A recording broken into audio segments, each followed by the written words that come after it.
Today, let's start with the basics. Let's talk about flowcharting. Why flowcharting? Because flowcharting can help you point out the mistakes immediately. It will also help you to make a program easier. Flowchart is a type of diagram that represents a process, showing the steps by connecting them. It can also help you to understand and communicate how a process works. And here's the basic symbols of flowchart. First, the oval. It represents the beginning or end of a process. Next is the box, the individual activity in the process, or the steps involved in the process. Next is a diamond. It is the decision point of the flowchart. Then, the circle, a shape you will use when you connect the flowchart to another page. Then a parallelogram where your input operation. Then a hybrid, it represents the output operation or the result of the process. Next is the flow line that denotes the direction of logic flow in the program.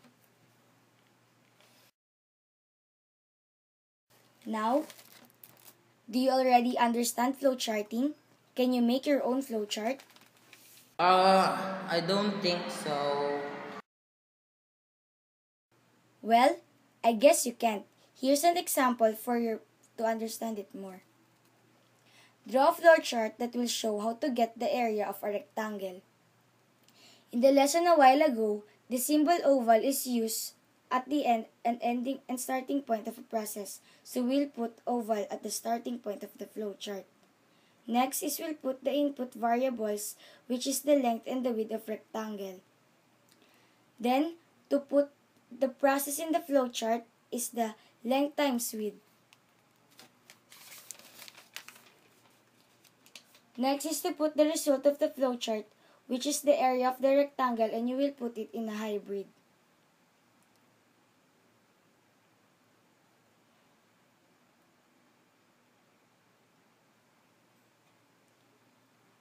Then lastly, you will put stop at the oval to end of your flowchart.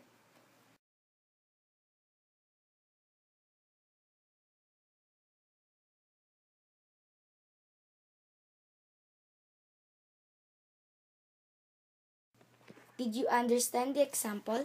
Can you make your own flowchart for this another problem? Yes!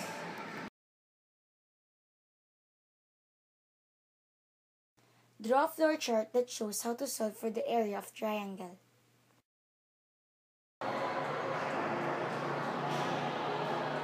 The flowchart starts with an oval.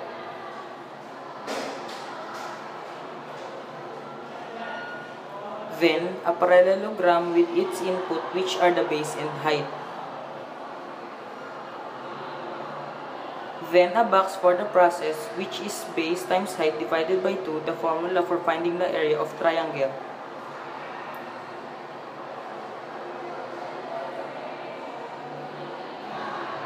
Then, the output is area inside a hybrid.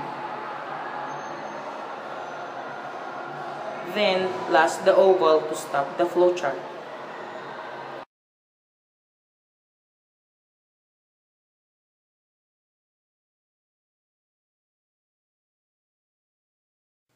Wow, good job! You can now proceed to our next lesson. Yay!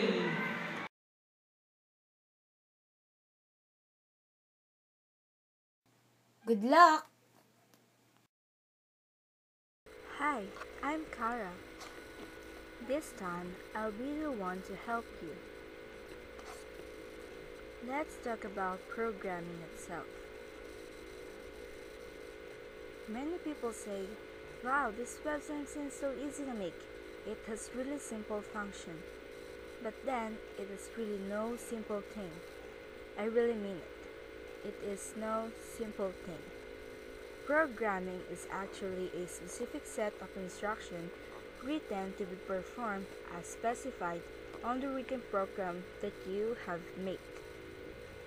it must be in order. Always remember that it must be really in order.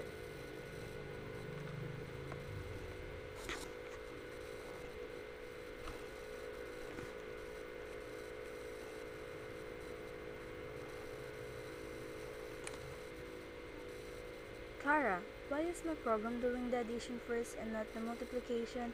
It must be because of your code's arrangement, che. Oh, is that so? Wait, I'll check my codes.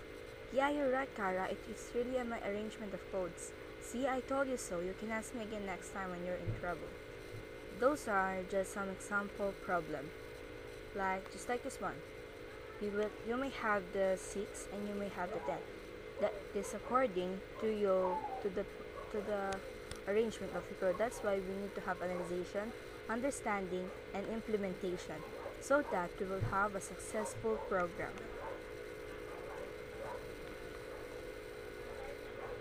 Do you understand what is programming now? Yup, I finally understood it, but I want to learn more about it. Wow, you're really into it now, aren't you?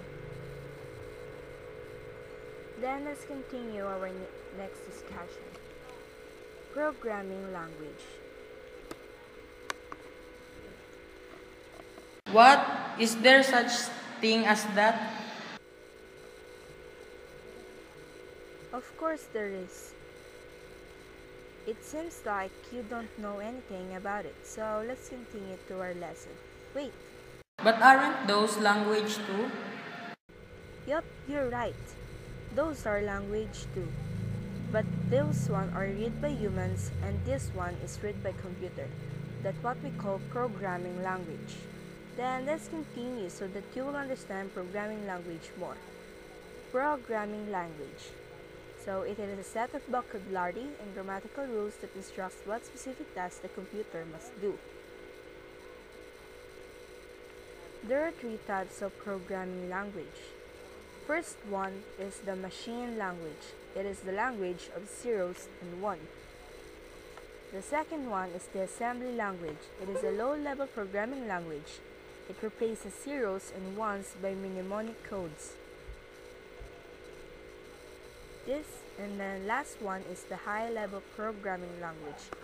These are English-like statements that needs to be translated into machine language by a system software in order to be executed. Example of those softwares are these ones, like the C, C++, C#, VB, PHP, Python, and the Ruby. There are a lot more programming softwares that you'll encounter. Why are there so many programs? Do I have to use all of them? Oh, of course no, you silly. Phew! I really thought I have to. Then why do we have a lot of programming softwares? That is because as time passed by, technology evolves. It became more modernized, which means that the programming language also evolves.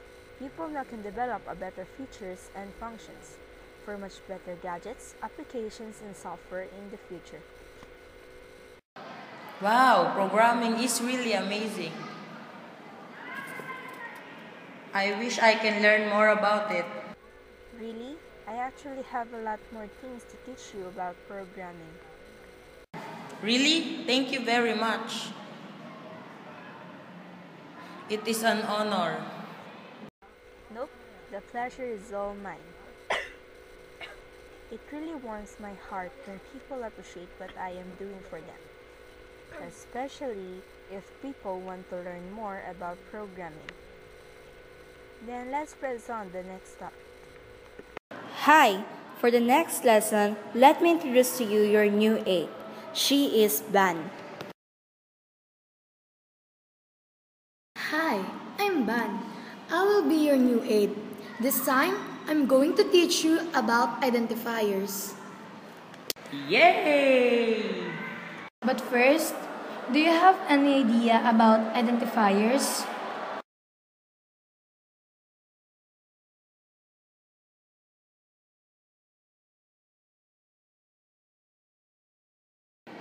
What is an identifier?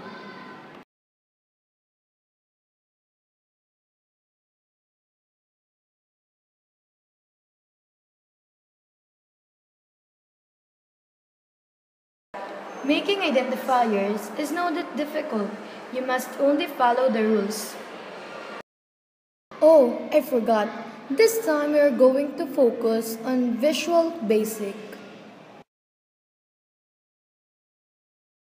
So, Visual Basic is actually one of the software we can use to make program.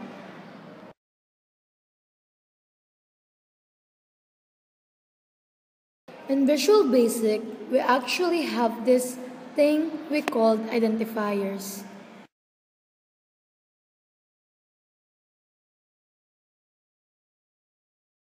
So, identifiers are the names given to variables, constants, and methods that appear inside the programs.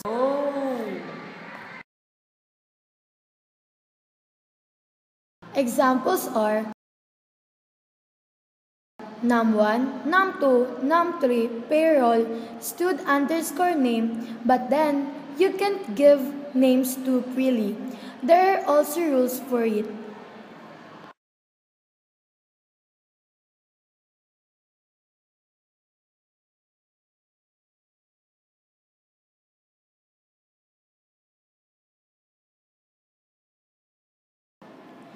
First is that there are no other symbols you can use to form an identifier besides letter, digits, and underscore. Second, it must not start with numbers.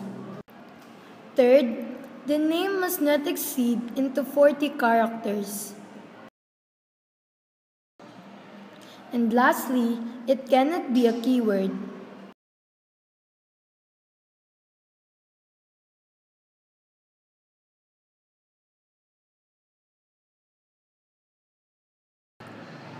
In Visual Basics, we also have this thing we call data types. Some example of it are the integer, long, single, decimal, string, char.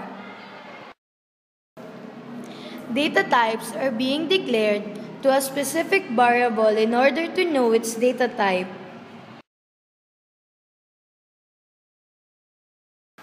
Integer and decimal are being declared to variables that will have a number or integer or decimal as an input.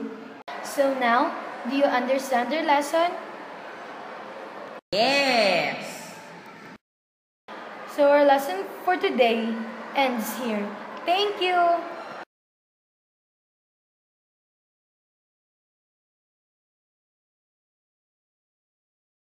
Created using Powtoon.